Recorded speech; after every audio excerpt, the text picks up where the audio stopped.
नमस्कार दर्शक बंधु मु कल्याणी मिश्र एकेएम क्रिएशन को आपण मन को स्वागत करुछि।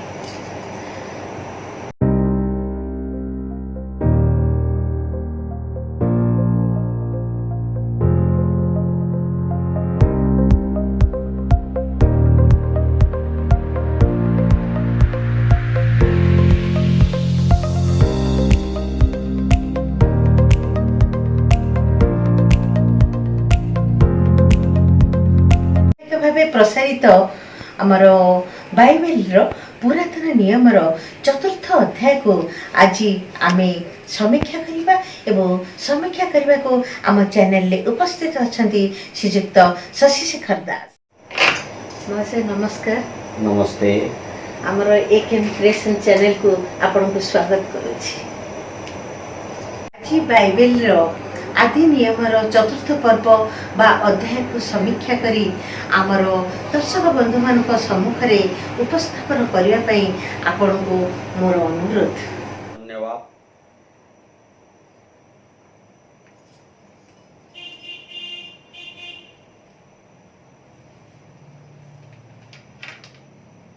हरि ओम। सर्वे भवन्तु सुखिनः, सर्वे सन्तो निरामया, सर्वे भद्राणि पश्यन्तु मा कश्चित् दुःखभाग् भवेत्। परमात्मा परमेश्वर समस्त दर्शक बंधु मानकर सर्वांगीन उन्नति करंतु एवं मंगल विधान करंतु।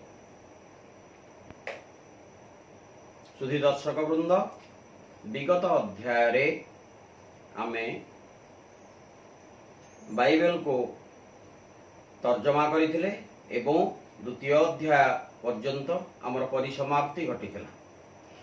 आज आम तृतीय अध्याय को जीवा ता पूर्वर द्वितीय अध्यायर सम्यक धारणा मु आपणक आगरे उपस्थापित करुछि। आपण मानक आगरे कहिथिली जे जो नदी एदन वन सृष्टि करथिले परमात्मा परमेश्वर ता चारि भाग विभक्त थिला एवं चारि गोटी देश को से तीन गोटी देश मध्य दे जाइथिला एवं गोटे नदी फरात केई आड़े जाइथिला ताहार कौन वर्णना नथिला। पुनश्च मनुष्य समस्त वृक्षर फल भक्षण करिवो, मात्र सत सत ज्ञानदायक वृक्षर फल भक्षण करिवो नाही बोली बाइबल वर्णित परमात्मा आदम को निर्देश देइथिले, किंतु आदम से वृक्षर फल भक्षण करिथिले। वृक्षर नाम सत सत ज्ञानदायक थिला, ज्ञान अमृत तुल्य, अतएव से गछर फल मध्य अमृत तुल्य हेबा कथा, जहा को भक्षण कले अमृतमय ज्ञान मिलिबा कथा। किंतु परमेश्वर मनुष्य को मना कले, अर्थात हुए तो से फल विषफल थिला, नचेत परमेश्वर मनुष्य को मिथ्या कहिथिले। जे मिथ्यावादी से परमेश्वर किपरि हेबो, यह आमर बाइबल जगत को प्रश्न थिला। द्वितीय रे अष्टम नवम नियम रे मनुष्य पई सहकारिणी निर्माण चिंतन करिथिले ओ पशुपक्षी मानकर नामकरण करिबा पई आदम को सम्मुख को से समस्त को आनिथिले। 21 रे थिला अनंतर सदाप्रभु परमेश्वर मनुष्य बा आदम को घोर निद्राग्रस्त कराई तांकर खंडे पंजर नहीं मांस द्वारा सही स्थान पूरण कले। पंजर 22 रे थिला पंजर खंडी करे परमेश्वर एक स्त्री निर्माण करी आदम को निकट को आनिले। सेठारे मोर वितर्क थिला, आपण मानकर मने थिबो जे अध्याय 1 नियम 27 रे उल्लेख अछि जे परमेश्वर अपना प्रतिमूर्ति रे ओ अपना सादृश्य रे पुरुष और स्त्री सृष्टि कले। वर्तमान अध्याय द्वितीय नियम द्वितीय रे भूमिर धूली द्वारा मनुष्य को निर्माण कले। ताहले केउ नियमटी सत्य, एहा ए पर्यंत वितर्कित प्रश्न भाव रे रही अछि। पुनश्च मनुष्य पंजर खंडे नहीं स्त्री सृष्टि कले और खंडित पंजर को मांस द्वारा पूर्ण कले। प्रश्न उठे जे जदि धूली द्वारा मनुष्य तैयारी बा निर्माण कले ताहले स्त्री निर्माण करिबारे बाइबेल वर्णित परमेश्वर को असुविधा केउठारे थिला। से धूली रे मध्य गोटे स्त्री लोक निर्माण करि पारि थांते, किंतु जो मनुष्यटी को से धूली द्वारा निर्माण करथिले और तार नासारंध्र रे फुंक मारी ताको जीवित करथिले, तार खंडे पंजर हाड़र एक मनीष सृष्टि गोटे स्त्री लोक सृष्टि करथिले, जहाँकि विज्ञान सम्मत नुहे एवं तर्क सिद्ध नुहे। खंडे पंजरा हाड़र एक मनीष सृष्टि असंभव। तापरे मांस द्वारा खंडित पंजर स्थान को पूरण करथिले। चिंता करंतु दर्शक बंधु, परमेश्वर बाइबल वर्णित परमेश्वर से मांस खंडे पाइले केउठारु? अतएव यह संपूर्ण काल्पनिक ओ मनगढ़ा कहानी अटे। आमर द्वितीय अध्याय परिसमाप्ति एठारे घटिथिला। आज आम तृतीय अध्याय को जीवा एवं तार समीक्षा पुंखानुपुंख भाव में करिबा। तृतीय अध्याय नियम प्रथम सदा प्रभु परमेश्वर निर्मित भूचर पशु मान मध्य सर्प सर्वपेक्षा खल थिला। से नारी की कहला, आगो एक सत्य उद्यानर कौनसी वृक्षर फल खाइबाकू परमेश्वर तुम्भ मानकू निषेध करिसंती कि? वितर्कित प्रश्न एठारे मोर। सर्प कथा कहे कि? यह बाइबेल जगत उत्तर दियंतु। सर्प कथा कहवा एक नियम विरुद्ध प्रसंग, यह असंभव। द्वितीय नियम रु पंचम नियम पर्यंत सर्प एवं सही परमेश्वर जो पंजर खंडिक नारी सृष्टि करथिले ता मध्य कथोपकथन रही अछि। षष्ठ नियम रे सर्पर प्ररोचना रे निषिद्ध वृक्षर फल उभय आदम एवं से नारी भक्षण करथिले। तापर सप्तम नियम तहिरे सेमानकर चक्षु प्रसन्न हुअन्ते, सेमानकर उलग्न हेबा बोध हेला ओ डिमिरी वृक्षर पत्र घागरा कले। एठारे एही सप्तम नियम रे मोर प्रश्न बाइबेल जगत को, पुरुष और स्त्री निषिद्ध फल भक्षण करिबारु सेमानकर चक्षु प्रसन्न हेला। एहा सप्तम नियम रे लेखा अछि।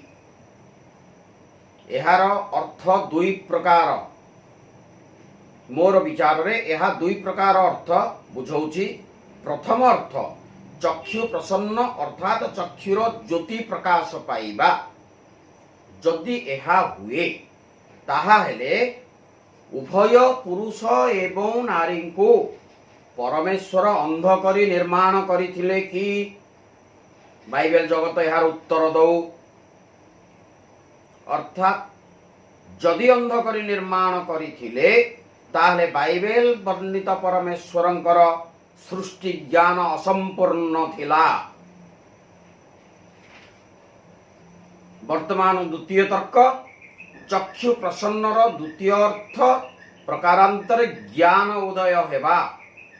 जदि एहा को ग्रहण करा जाए ताहा हेले उभय पुरुष और स्त्री को परमेश्वर अज्ञान करी निर्माण करिथिले। जदि अज्ञान निर्माण करिथिले ताहा हेले अध्याय द्वितीय नियम 19 अनुसारे अज्ञान मनीष पशु और पक्षी मानकर नामकरण किपरि करिथिला? जने अज्ञान केबे कोनोसी पशु पक्षींकर नामकरण करि परिबो नाही। एहा द्वितीय अध्यायर नियम 19 रे उल्लेख अछि।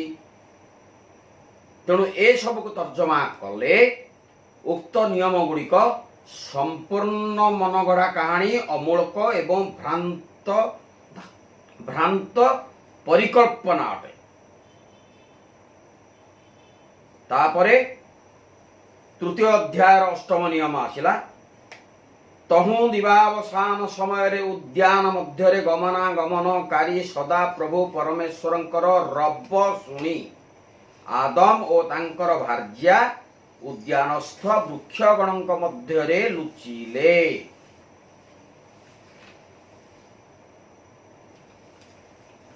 ଶ୍ରୋତା ବନ୍ଧୁଗଣ, ଦର୍ଶକ ବନ୍ଧୁ, ଆପଣ ମାନେ ବର୍ତ୍ତମାନ ଶବ୍ଦ ଉପରେ, ମୁଁ ପ୍ରଥମରୁ କହୁଛି, ଶବ୍ଦ ଉପରେ ଧ୍ୟାନ ଦିଅନ୍ତୁ। ଅଷ୍ଟମ ନିୟମରେ କହିଲେ, ତହୁଁ ଦିବାବସାନ ସମୟରେ ଉଦ୍ୟାନ ମଧ୍ୟରେ ଗମନାଗମନକାରୀ ସଦାପ୍ରଭୁ ପରମେଶ୍ୱରଙ୍କର ରବ ଶୁଣି ଆଦମ ଓ ତାଙ୍କର ଭାର୍ଯ୍ୟା ଉଦ୍ୟାନସ୍ଥ ବୃକ୍ଷ ଗଣଙ୍କ ମଧ୍ୟରେ ଲୁଚିଲେ। ବିତର୍କିତ ପ୍ରସଙ୍ଗ ଏହା। ଗମନାଗମନକାରୀ ପରମେଶ୍ୱରଙ୍କର ରବ ଶୁଣି ଅର୍ଥାତ୍ ତଥାକଥିତ ସଦାପ୍ରଭୁ ପରମେଶ୍ୱର ଜଣେ ଶରୀରଧାରୀ ନିଶ୍ଚିତ ଥିଲେ। ସେ ଉଦ୍ୟାନ ମଧ୍ୟରେ ବିଚରଣ କରୁଥିଲେ ଏବଂ ରବ ବା ରଡ଼ି ବା କୌଣସି ଶବ୍ଦ କରୁଥିଲେ। ପ୍ରଶ୍ନ ଉଠେ, ପରମେଶ୍ୱର ସର୍ବବ୍ୟାପୀ ହୋଇଥିବା ବେଳେ ଆମର ସତ୍ୟ ସନାତନ ବୈଦିକ ଧର୍ମର ପବିତ୍ର ବେଦ ପରମେଶ୍ୱରଙ୍କୁ ସର୍ବବ୍ୟାପୀ ବୋଲି ସ୍ୱୀକାର କରୁଥିବା ବେଳେ ବାଇବେଲୀୟ ସଦାପ୍ରଭୁ ପରମେଶ୍ୱରଙ୍କୁ ଏକ ସ୍ଥାନରୁ ଅନ୍ୟ ସ୍ଥାନକୁ ଗମନାଗମନ କରୁଥିବା ଦର୍ଶାଯାଇଅଛି। ଯଦି ସର୍ବବ୍ୟାପୀ ପରମେଶ୍ୱର ସର୍ବବ୍ୟାପକ, ସବୁଠାରେ ସେ ବିଦ୍ୟମାନ ଅଛନ୍ତି, ତାହେଲେ ସେହି ଏଦନ ଉଦ୍ୟାନରେ ବାଇବେଲୀୟ ପରମେଶ୍ୱରଙ୍କୁ ଗମନାଗମନ ବା ବୁଲିବାର କ'ଣ ଆବଶ୍ୟକତା ଥିଲା? ପୁନଶ୍ଚ ରବସ୍ ଅର୍ଥାତ୍ ରଡ଼ି ବା ଗର୍ଜନ, ଏଥିପାଇଁ ମୁଖର ଆବଶ୍ୟକତା ଅଛି ଏବଂ ମନୁଷ୍ୟ କେବେ ରବ ବା ରଡ଼ି କରେ ନାହିଁ। କେତେ ମନୁଷ୍ୟ ଶବ୍ଦ ସୃଷ୍ଟି କରେ, ରଡ଼ି କେତେବେଳେ କରେ? ଯେତେବେଳେ ଉତ୍ତେଜିତ ହୁଏ। ଅନାବଶ୍ୟକ ଭାବରେ ମଣିଷ କେବେ ରଡ଼ି କରେ ନାହିଁ।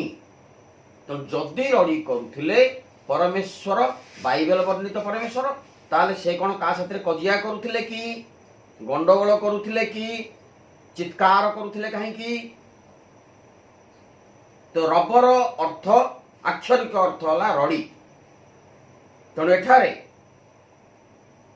ଯଦି ସିଏ ରଡ଼ି କରୁଥିଲେ ବା ରବ ସୃଷ୍ଟି କରୁଥିଲେ, ତାହେଲେ କେବଳ ପଶୁ ପକ୍ଷୀମାନଙ୍କ କ୍ଷେତ୍ରରେ ଏହି ରବ ବା ରଡ଼ି ପ୍ରଯୁଜ୍ୟ ଅଟେ। ଅତଏବ ବାଇବେଲୀୟ ସଦାପ୍ରଭୁ ପରମେଶ୍ୱର କୌଣସି ପଶୁ ବା ପକ୍ଷୀ ଅଟନ୍ତି, ଏହା ବାଇବେଲ ହିଁ ନିଜେ ସ୍ୱୀକାର କରୁଛନ୍ତି। ବର୍ତ୍ତମାନ ଆପଣମାନେ ବିଚାର କରନ୍ତୁ, ବାଇବେଲରେ ବର୍ଣ୍ଣିତ ଏସବୁ ଯେଉଁ ତଥ୍ୟ, ଏହା କେତେ ଯୁକ୍ତିସଙ୍ଗତ, ତର୍କସଙ୍ଗତ ଏବଂ ସତ୍ୟ ଉପରେ ଆଧାରିତ। ବର୍ତ୍ତମାନ ନବମ ନିୟମକୁ ଯିବା। ସଦାପ୍ରଭୁ ଆଦମକୁ ଡାକି କହିଲେ, ତୁମ୍ଭେ କେଉଁଠାରେ? କାରଣ ତା ପୂର୍ବରୁ ଗମନାଗମନକାରୀ ପରମେଶ୍ୱରଙ୍କର ରବ ଶୁଣି ଆଦମ ଏବଂ ତାଙ୍କ ଭାର୍ଯ୍ୟା ଉଦ୍ୟାନସ୍ଥ ବୃକ୍ଷଗଣଙ୍କ ମଧ୍ୟରେ ଲୁଚିଥିଲେ। ତେଣୁ ସଦାପ୍ରଭୁ ନବମରେ ତାଙ୍କୁ ଡାକିଲେ, କହିଲେ, ଆଦମକୁ ଡାକି କହିଲେ, ତୁମ୍ଭେ କେଉଁଠାରେ? ଅର୍ଥାତ୍ ବାଇବେଲ ବର୍ଣ୍ଣିତ ପରମେଶ୍ୱରଙ୍କର କୌଣସି ଜ୍ଞାନ ନଥିଲା, ଆଗତ ଭବିଷ୍ୟତ ଜ୍ଞାନ ତାଙ୍କର ନାହିଁ। କାହିଁକି? ବେଦ ବର୍ଣ୍ଣିତ ପରମେଶ୍ୱର ସର୍ବଜ୍ଞାତା।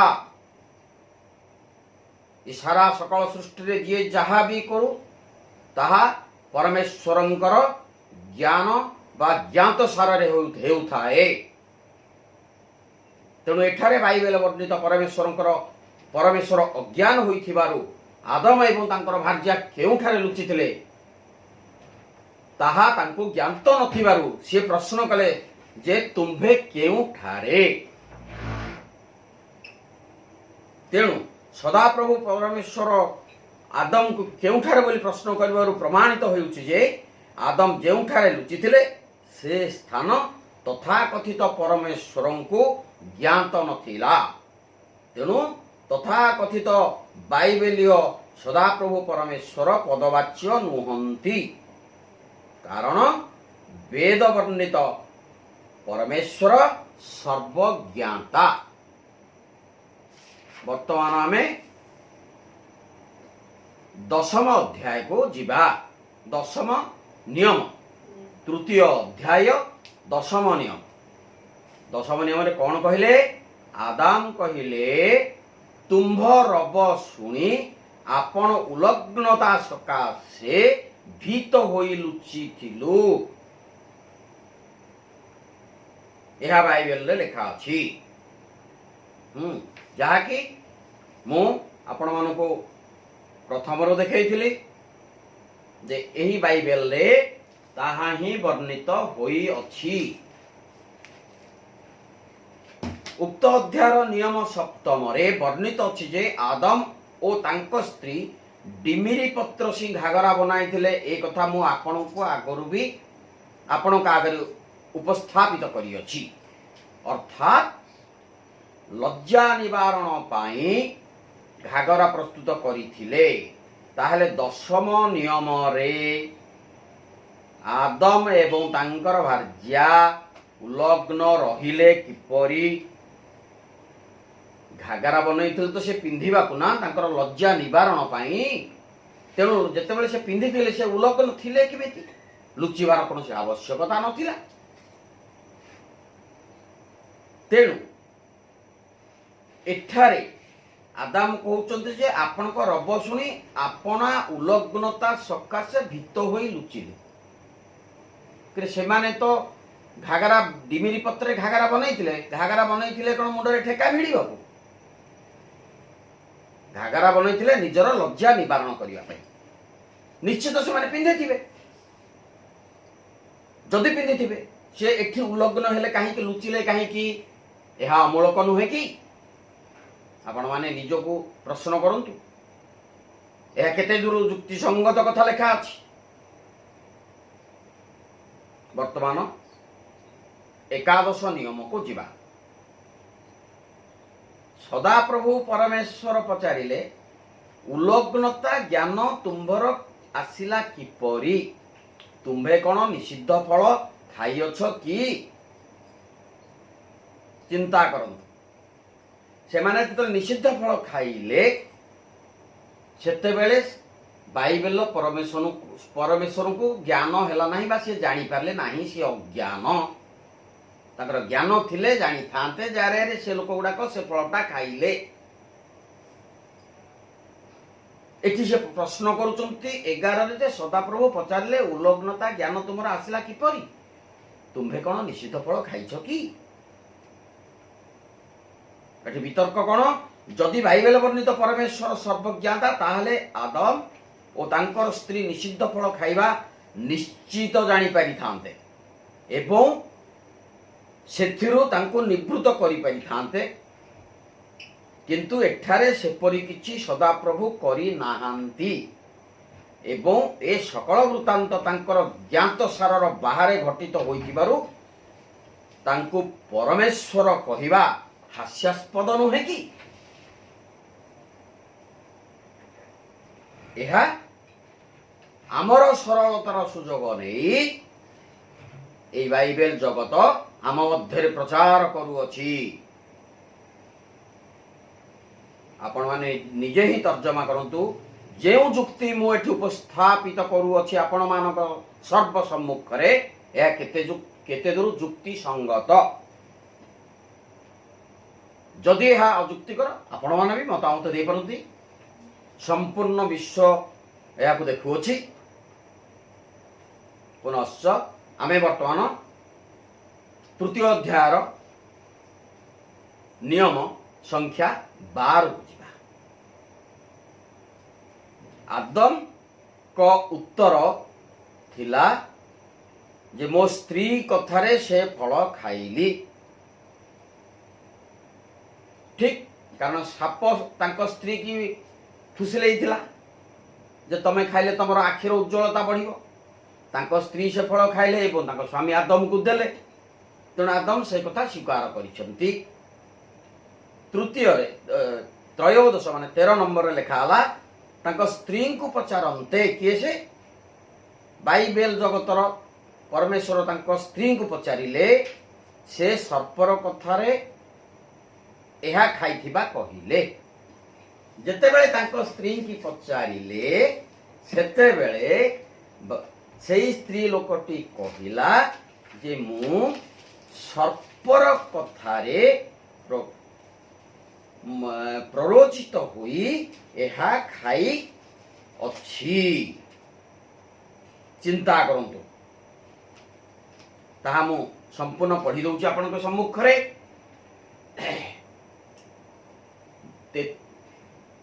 12 ନମ୍ବରରେ ଆଦାମ କହିଲେ, ତୁମ୍ଭେ ଯେଉଁ ସ୍ତ୍ରୀ କି ମୋହର ସଙ୍ଗିନୀ ହେବାକୁ ଦେଇଅଛ ସେ ମତେ ସେହି ବୃକ୍ଷର ଫଳ ଦେଲେ, ତହିଁରେ ମୁଁ ଖାଇଲି। 13ରେ ଲେଖା ହେଲା, ତେତେବେଳେ ସଦାପ୍ରଭୁ ପରମେଶ୍ୱର ନାରୀଙ୍କି କହିଲେ, ଏ କି କଲ? ଅର୍ଥାତ୍ ତମେ ଏ କଣ କଲ? ନାରୀ କହିଲେ, ସର୍ପ ମତେ ଭୁଲାଇଲା, ତହିଁରେ ମୁଁ ଖାଇଲି। ସର୍ପ ଯେତେବେଳେ ପ୍ରଭୁ ସୃଷ୍ଟି କରିଥିଲେ, ପ୍ରଭୁ କଣ ଜାଣିନଥିଲେ ଯେ ଇଏ ସର୍ପ ଗୋଟେ ମନ୍ଦ ବୁଦ୍ଧି ବା ଖଳ ବୁଦ୍ଧି ସମ୍ପନ୍ନ ଜୀବ ବୋଲି? ତାକୁ ସୃଷ୍ଟି କରୁଥିଲେ କାହିଁକି? କୁହନ୍ତୁ ବାଇବେଲ ଜଗତ। ତେଣୁ ଏ ବିଷୟରେ ବାଇବେଲ ଜଗତର ପରମେଶ୍ୱରଙ୍କର କୌଣସି ଜ୍ଞାନ ନଥିଲା।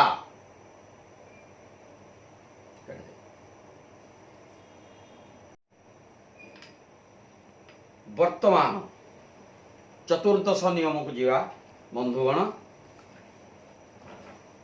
ପରମେଶ୍ୱରଙ୍କର ସର୍ପକୁ ଶାପ ପ୍ରଦାନ ଯେ ସେ ପେଟରେ ଚାଲିବ ଓ ସାରା ଜୀବନ ଧୂଳି ଖାଇବ। କଣ ଲେଖା ହେଲା?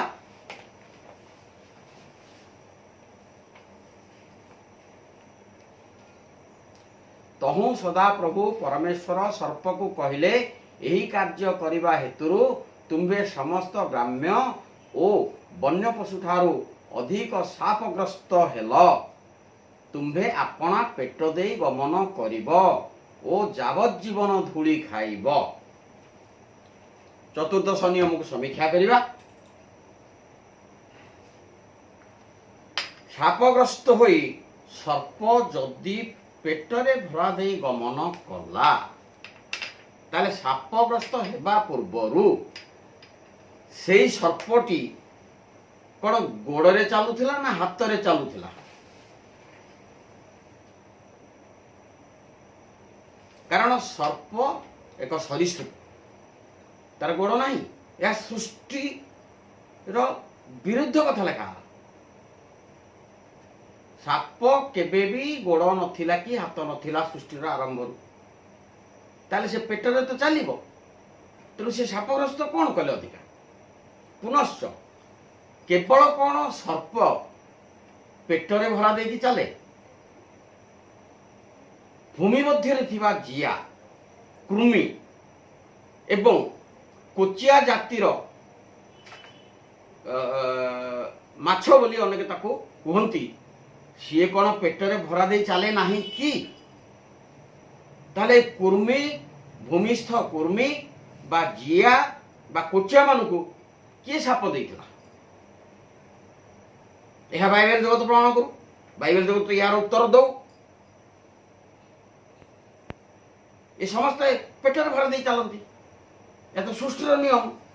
ଦ୍ୱିତୀୟତଃ, ସର୍ପ ସାରା ଜୀବନ ଧୂଳି ଭକ୍ଷଣ କରିବା, ଏହା ସଦାପ୍ରଭୁ ପରମେଶ୍ୱର ଅଭିଶାପ ଦେଲେ। ସିଏ ସାରା ଜୀବନ ଧୂଳି ଖାଇକିରି ବଞ୍ଚିବ। ଶ୍ରୋତା ବନ୍ଧୁଗଣ, ସର୍ପ କେବେ ଧୂଳି ଖାଇ ବଞ୍ଚିବା ବା ଧୂଳି ଭକ୍ଷଣ କରିବା ଆପଣମାନେ ଦେଖିଛନ୍ତି କି? କୁହନ୍ତୁ। ଏହା ହାସ୍ୟାସ୍ପଦ ଘଟଣା ନୁହେଁ କି? ସର୍ପ କଣ ଖାଏ? ଛୋଟ ଛୋଟ କୀଟ ପତଙ୍ଗ, ମୂଷା, ବେଙ୍ଗ, ଏପରିକି ଯୋଉଗୁଡାକ ମାନେ ବଡ଼ ବଡ଼ ସାପ ଅଛନ୍ତି, ସେମାନେ ପଶୁ ପକ୍ଷୀ ଏବଂ ମଣିଷମାନଙ୍କୁ ମଧ୍ୟ ଖାଇବାର ନଜିର ଅଛି। ଧୂଳି ଖାଇବାର ନଜିର କୋଉଠି ଅଛି ସାରା ପୃଥିବୀରେ? ଦେଖାନ୍ତୁ ବାଇବେଲ ଜଗତ। ତେଣୁ ଏହା ଏକ ହାସ୍ୟାସ୍ପଦ ଉପାଖ୍ୟାନ, ଏଥିରେ କୌଣସି ସତ୍ୟତା ହିଁ ନାହିଁ। ଏଗୁଡ଼ାକ ସମ୍ପୂର୍ଣ୍ଣ ପରିକଳ୍ପିତ, କେବଳ ଲୋକମାନଙ୍କୁ ଭୁଲେଇବା ପାଇଁ ଲେଖା ଅଛି। ବର୍ତ୍ତମାନ 15 ନିୟମକୁ ଯିବା। 15 ନିୟମରେ କ'ଣ କହିଲେ ତାକୁ ବି ତର୍ଜମା କରିବା। 15 ନିୟମରେ କହିଲେ ଆଉ ଆମ୍ଭେ ତୁମ୍ଭର ଓ ନାରୀର ମଧ୍ୟରେ ପୁଣି ତୁମ୍ଭ ବଂଶ ଓ ତାହା ବଂଶ ମଧ୍ୟରେ ବୈରଭାବ ଜନ୍ମାଇବା। ସେ ତୁମ୍ଭର ମସ୍ତକକୁ ଆଘାତ କରିବ ଓ ତୁମ୍ଭେ ତାହାର ଗୋଇଠିକି ଆଘାତ କରିବ। ଏହା ହେଲା 15 ନିୟମରେ ଲେଖା ହେଲା। ତାର ମୋର ଏଠାରେ ପ୍ରଶ୍ନ, ସ୍ତ୍ରୀ ଏବଂ ସର୍ପ ମଧ୍ୟରେ, ସ୍ତ୍ରୀ ମାନେ ସମସ୍ତ ସ୍ତ୍ରୀ ଜାତିକୁ ବୁଝଉଛି, ସର୍ପ ମାନେ ସମସ୍ତ ସର୍ପ ଜାତିକୁ ବୁଝଉଛି। ଆପଣ ମାନେ କୁହନ୍ତୁ,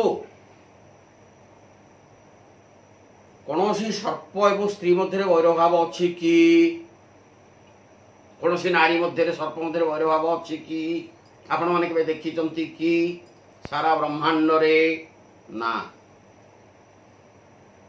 ବସ୍ତୁତଃ ସର୍ପ କାହାର ବୈରୀ ନୁହେଁ, ଶତ୍ରୁତା ଆଚରଣ କରେ ନାହିଁ। ଯଦି ଶାପଗ୍ରସ୍ତ ହୋଇଥାନ୍ତା ବାଇବେଲରେ ବର୍ଣ୍ଣିତ ପରମେଶ୍ୱରଙ୍କ ଦ୍ୱାରା, ତାହେଲେ ସର୍ପମାନେ ଯୋଉଠି ଗୋଟେ କି ଦିଟା କି 5ଟା ସ୍ତ୍ରୀ ଲୋକ ଦେଖନ୍ତେ, ଗୋଡ଼େଇ ଗୋଡ଼େଇ ତାଙ୍କୁ ଦଂଶନ କରନ୍ତେ। ସେପରି କେବେ ଆପଣ ଦେଖିଛନ୍ତି କି? ନା, ସେପରି ହୁଏ ନାହିଁ। ସର୍ପ ଭୟଭୀତ ହୋଇ ଦଂଶନ କରେ, ନିଜର ଆତ୍ମରକ୍ଷା ପାଇଁ ଦଂଶନ କରେ।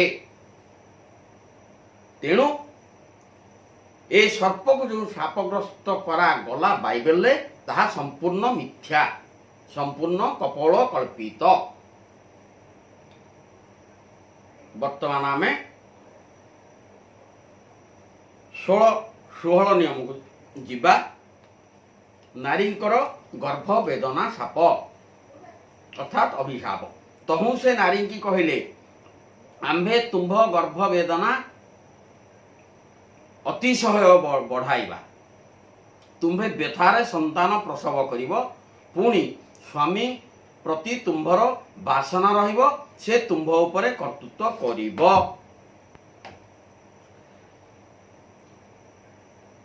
ଦର୍ଶକ ବନ୍ଧୁ, ଆପଣ କୁହନ୍ତୁ, ଯେତେବେଳେ ନାରୀଟିଏ ସନ୍ତାନ ପ୍ରସବ କରେ, ଯେକୌଣସି ନାରୀ, ଖାଲି ମୁଁ ମନୁଷ୍ୟ ବୋଲି କହୁନାହିଁ, ସାରା ସୃଷ୍ଟିରେ ଯେତେ ନାରୀ ଜଗତ ଅଛନ୍ତି,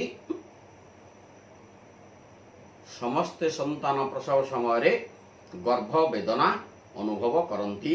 ଏହା ପ୍ରକୃତିର ନିୟମ। କାରଣ ଗର୍ଭସ୍ଥ ସନ୍ତାନଟି ମା ସହ ସଂଯୁକ୍ତ ହୋଇ ଗର୍ଭ ମଧ୍ୟରେ ଥାଏ। ସନ୍ତାନ ପ୍ରସବ ବେଳେ ସେ ଗର୍ଭସ୍ଥ ନାଡ଼ି ଯେତେବେଳେ ଛିନ୍ନ ହୁଏ, ସେତେବେଳେ ସେ ମାଟିକି କଷ୍ଟ ହୁଏ। ଏହା ପ୍ରକୃତିର ନିୟମ। ବିନା କଷ୍ଟରେ ସେ ନାଡ଼ି ଛିନ୍ନ ହେବ କିପରି? ତେଣୁ ଏଠାରେ ଅଭିଶାପ ଆସିଲା କୋଉଠୁ? ଏହା ବାଇବେଲ ଜଗତ ବୁଝୁ। ବର୍ତ୍ତମାନ ସେମାନେ କୁହନ୍ତୁ, କେମିତି ଏଇଟା ହେଲା? ଏ ଅଭିଶାପ ସତ୍ୟ ବୋଲି କୁହନ୍ତୁ। ଆଚ୍ଛା, ସେ ନାରୀକି ତ ସେ ଦେଲେ, ଅର୍ଥାତ୍ ମଣିଷ, ମହିଳା, ମଣିଷ ପ୍ରଜାତିର ଯେଉଁ ନାରୀ ପ୍ରଜାତି, ମଣିଷ ଜାତିର ଯେଉଁ ନାରୀ ପ୍ରଜାତି ଅଛନ୍ତି, ତାଙ୍କୁ ଅଭିଶାପ ଦେଲେ। ତାହେଲେ ଦର୍ଶକ ବନ୍ଧୁ, ଆପଣଙ୍କ ଘରେ ଯେଉଁ ଗାଈଟି ଅଛି, ସିଏ ଯେତେବେଳେ ଛୁଆଟି ଦଉଛି, ତାକୁ କ'ଣ ଗର୍ଭବେଦନା ହେଉନାହିଁ? ସିଏ ଖୋଲିକରି କହିପାରୁନାହିଁ ସତ୍ୟ, କିନ୍ତୁ ଗର୍ଭବେଦନାରେ ଛଟପଟ ହେଉଅଛି। ତାହେଲେ କେବଳ ନାରୀକି କେମିତି ଅଭିଶାପ ଦେଲେ? ଏହା ମିଥ୍ୟା ନୁହେଁ କି?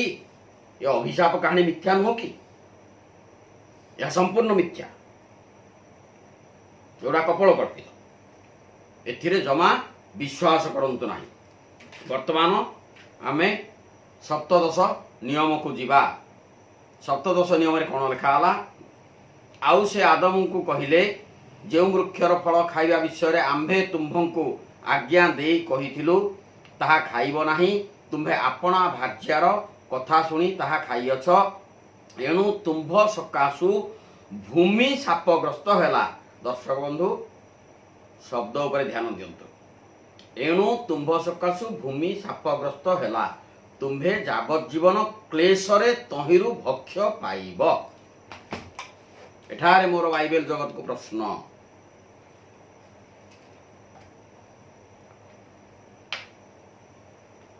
जेते बेले से आदम तांकर स्त्रींकर कथारे प्ररोचित हुई निषिद्ध फल भक्षण कले, से परमेश्वर आज्ञा अवज्ञा करिथिबारु निश्चित रूपे पाप कले। तेणु दंड आदम पाइबा कथा। जदि आदम अभिशप्त होई थाते ताहले आमर प्रश्न करिवार किछि नथिला।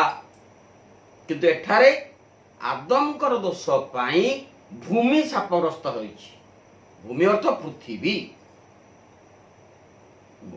श्रोता बंधुगण, जणे भूल करिनी, भूमि कौनसी पाप कार्य करि नथिला, ताहले से काहेकि शापग्रस्त होला?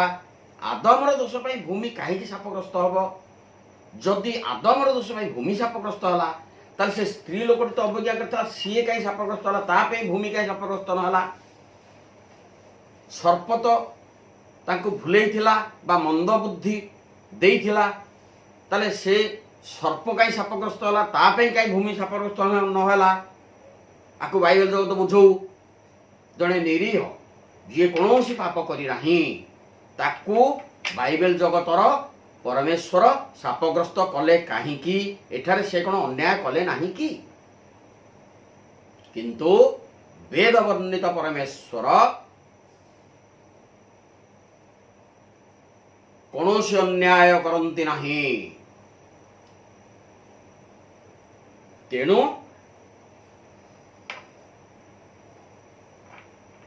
एठारे बाइबल जगतर जो परमेश्वर जणे अन्यायी बोली प्रमाणित होउछंती, से केबे भी परमेश्वर पदवाच्य होई परिबे नाही। मो तर्क उपरे आपणकर मतामत दियंतु। मु केते दूर ठीक कहूची बा भूल कहूची? दर्शक बंधु, सप्तदश नियम को मु आपणक सम्मुख रे व्याख्या कली। वर्तमान अष्टादश अर्थात 18 नियम को पढ़ी दउची। प्रथमे सुनंतु, तापर मु ताको व्याख्या करिवि एवं तार वितर्क भी आपणक आगे उपस्थापन करिवि। 18 रे लिखिले,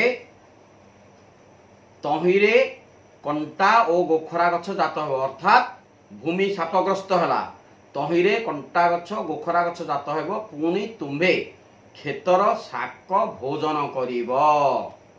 ए खेतर शाक भोजन करियो किए से ना? मनुष्य बा आदम। 19 रे लिखिले, तुम्भे जेउ मूर्तिकारु गृहीत होइथिल। एठारे ध्यान दियंतु, गृहीत, निर्मित कहि नांती। गृहीत और निर्मित मध्यरे आकाश एवं पाताल प्रभेद अछि। गृहीत अर्थ भूमि उत्पन्न होइथिला एवं ताको आमे आनिबा। निर्मित अर्थ भूमिर मूर्तिका आनी निर्माण करिबा। एठारे लेखा अछि गृहीत। ठीक अछि। तुम्भे जो मूर्तिकारु गृहीत हेल, तहिरे न मिशिबा पर्यंत मुखर झालरे आहार करिब, जेहेतु तुम्भे धूली ओ धूली रे पुनर्बार मिसी जीव। ये हला नवम नियम। नवम क्षमा करिवे, ए हला 19 नियम। 20 नियम लिखिले अनंतर आदम अपना भार्यार नाम हाबा देले। ए जगार से स्त्री लोकटर ना हाबा बोली बा हावा बोली वर्णित होइअछि जेहेतु से सकल जीवर माता हेले। ठीक अच्छे प्रत्येक नारी संतान जन्म दियंती तेणु तांकर नाम हाबा देले। 21 रे कौन कहले आउ सदा प्रभु परमेश्वर चर्मर वस्त्र प्रस्तुत करी आदाम ओ तांकर भार्या को पिंधाइले। एठारे मोर प्रश्न चर्मर वस्त्र तैयारी करी आदाम एवं तांकर स्त्री हावा को बाइबल वर्णित परमेश्वर पिंधाइले। या पूर्व उभय डिमिरी पत्रर घागरा तैयारी करथिले पिंधिबा पाई निश्चित। वर्तमान तांको चर्मर वस्त्र परमेश्वर पिंधाइले। ताहले मोर प्रश्न चर्म बाइबल वर्णित परमेश्वर पाइले केउठारु? कौनसी पशु को बद्ध न करी चर्म गृहीत होई पारिबो कि? कुंतु से ताहले जदि बाइबल वर्णित परमेश्वर चर्मर वस्त्र प्रस्तुत करी आदाम एवं हावा को परिधान करने को देले ताहले सेई परमेश्वर निश्चित रूपे कौनसी पशु को बद्ध करिथिले। बद्ध केतेबेले करा जाय हिंसा आचरण कले ही बद्ध हेबो। किंतु वेद वर्णित परमेश्वर तांकर स्वभाव अहिंसा कहा प्रति से हिंसा आचरण करती नाही। यह आमर वेद उत्तांग स्वर वर्णित करिसंती। किंतु एठारे बाइबल वर्णित परमेश्वर जेहेतु चर्मरे तैयारी करचंती कौनसी जीव को सी हत्या करिसंती तेणु जेहेतु हत्या कले से सेठी हिंसा आचरण कले जहा कि वेद वर्णित परमेश्वर स्वाभाविक धर्म नुहे। एठारे बाइबल वर्णित परमेश्वर हिंसा आचरण करिथिबारु तांको केबे ही परमेश्वर पदवाच्य करिबा निश्चित रूपे गोटा असंगत कथा। से केबे ही परमेश्वर वर्णित होई पारिबे नाही। ताहले बाइबल जगत तांको परमेश्वर वर्णना करूची ग्रहण करूची केमिति जे हिंस्र जे दया जहा मनरे नाही से परमेश्वर हेबे केमिति? कारण परमात्मा परमेश्वर वेदर वर्णित से परम दयालु समस्तंक प्रति तांक मनरे अशेष दया भाव परिपूर्ण होइछि। किंतु एठारे बाइबल वर्णित परमेश्वर मनरे कौनसी दया ही नाही। तेणु से कौनसी पशुबद्ध करी तार चर्म आनी सेथिरे वस्त्र निर्मित कले निर्माण करी हावा एवं तांकर स्वामी आदाम को परिधान करिबारु देइथिबारु से जने हिंस्रिक एवं दयाहीन व्यक्ति अटंती। से परमेश्वर पदवाच्य नुहंती केबे भी होई परिबे नाही। एहा मोर मत। एथिरे आपण मानक मतामत दियंतु एवं एहा को आमर सत्य सनातन वैदिक धर्मर मतावलंबी मानक बा हिंदू धर्मर मतावलंबी मानक को जो माने आजिर दुनिया एई मनगढ़ा कहानी शुणी सेमानकर मत परिवर्तन बा धर्म परिवर्तन करुचंती सेमानकु मध्य एहार सत्यासत्य जनांतु। ता द्वारा संसारर मंगल हेब। कारण आमे प्रथम कहिचु सर्वे भवन्तु सुखिन सर्वे सन्तु निरामया सर्वे भद्राणि पश्यन्तु मा कश्चित् दुःख भाग भवेत्। एठारे बाइबेल रो आदि नियमर बा पुरातन नियमर तृतीय अध्यायर समस्त नियम को मु संपूर्ण भाव रे समीक्षा करी आपण मानक आगे उपस्थापित कली। आपण मानकर भगवान परमेश्वर सर्वविध मंगल करंतु। हरि ओम तत्सत्। धन्यवाद महाशय, अत्यंत प्रांजल भाव में आपण आमर दर्शक मान सम्मुखें उपस्थापित करिथिबारु आम एकेबी क्रिएशन तरफ आपण को अनेक अनेक साधुवाद जणाउछि। नमस्ते। नमस्ते। दर्शक बंधु, आज समीक्षा आपण मानकर सम्मुखें उपस्थापन कलु एवं यार सारमर्म समस्त मानव समाज को उजागर करिबा पाई ई सब बहुल परिमाण रे प्रसार करंतु एवं जहाँ कि आमर समस्ते किछि ना किछि सत्य सत्य अनुभव करबा दरकार। नमस्ते। आगामी अध्याय देखिबा को भूलिबे नहीं। प्रणाम।